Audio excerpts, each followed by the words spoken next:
Selamat sore teman-teman, selamat berjumpa kembali di tayangan saya. Berjumpa kembali dengan saya Teguh di sore yang cukup cerah ini. Mudah-mudahan tayangan berikut menambah wawasan kita bersama. Ayo simak teman-teman.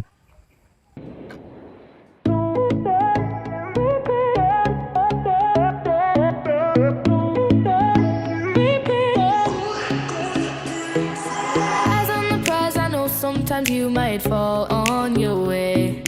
Throw your hands up, you get down when things don't fall into place.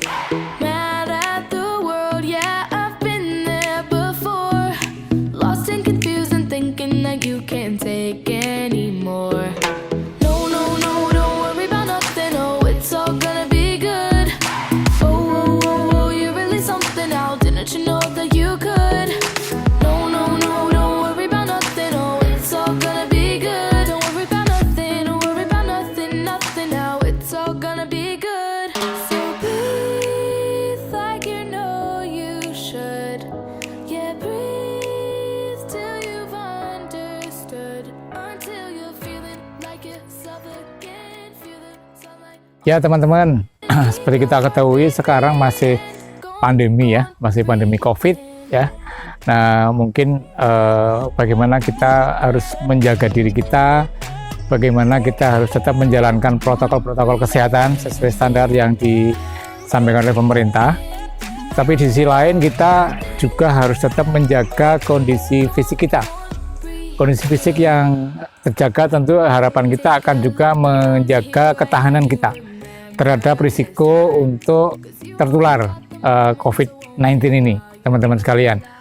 Seperti kita ketahui kan ini penyakit yang disebabkan oleh satu virus ya.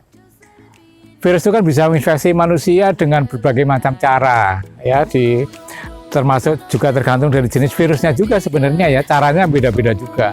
Tetapi secara umum adalah bahwa kita tuh sebenarnya masing-masing akan punya daya tahan. Nah, manakala virus itu datang ke kita, mau masuk begitu tapi daya tahan kita pas bagus, maka mungkin kita bisa bertahan, nggak jadi kena infeksi.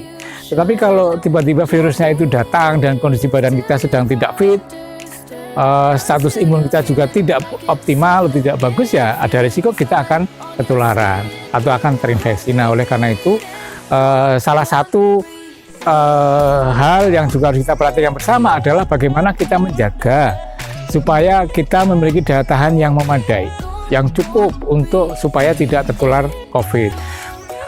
Ada yang menanyakan ke saya, Dokter Teguh nanya bagaimana apakah minuman suplemen itu akan bisa membantu kita dalam bertahan mencegah infeksi virus COVID khususnya. Saya bilang ya tergantung juga sebenarnya, karena kan sebenarnya ini kan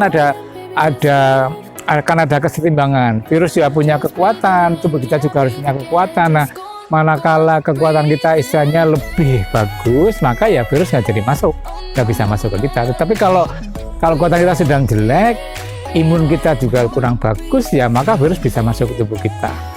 Terlepas juga dari paparan namanya ya, paparan maksudnya adalah ya kalau kita sudah menjaga dengan protokol kesehatan, memakai masker, kemudian cuci tangan, menjaga jarak, ya maka risiko-risiko paparan menjadi minimal.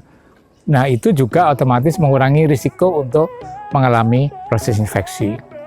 Nah kalau yang suplemen itu seperti apa ya? Suplemen itu kan misalnya apa? Misalnya vitamin, buah-buahan, sayur-sayuran, yang itu semua sebenarnya kita harapkan begitu kita konsumsi maka sistem imun tubuh kita akan menjadi lebih optimal, lebih bagus begitu dibandingkan biasanya, sehingga daya tahan kita menjadi lebih bagus juga. Nah kalau dengan demikian apakah suplemen itu akan menjamin kita nggak? Ya sebenarnya tidak juga. Tetapi setidak-tidaknya kita mungkin menjadi lebih tahan. Tetapi masalah kemudian bisa terinfeksi atau tidak juga tergantung banyak hal. Ya tubuh kita iya, daya tahan kita, imun kita, status imun kita. Tapi juga tentu saja jenis atau strain virusnya juga mestinya berpengaruh. Demikian juga lingkungan kita. Apakah lingkungan kita juga memudahkan untuk mengalami infeksi ataukah tidak, itu juga berpengaruh, sehingga sebenarnya akhirnya memang ada banyak faktor yang menimbulkan atau yang menyebabkan seseorang kemudian akan terinfeksi ataukah tidak. Karena kalau kita perhatikan sebenarnya virus itu sudah ada di mana-mana ya sebenarnya, yang nggak usah di tempat-tempat kita sudah ada semuanya. Oleh karena itu kan kita harus menjaga diri semua, kita menjaga teman-teman bekerja kita, teman main kita, dan seterusnya supaya masing-masing memiliki risiko yang kecil, seminimal mungkin. Terlepas dari itu, ya mari mungkin kita bisa mengkonsumsi minuman atau makanan suplemen, vitamin, sayuran, buah-buahan yang memadai, yang cukup supaya dahan kita lebih kuat.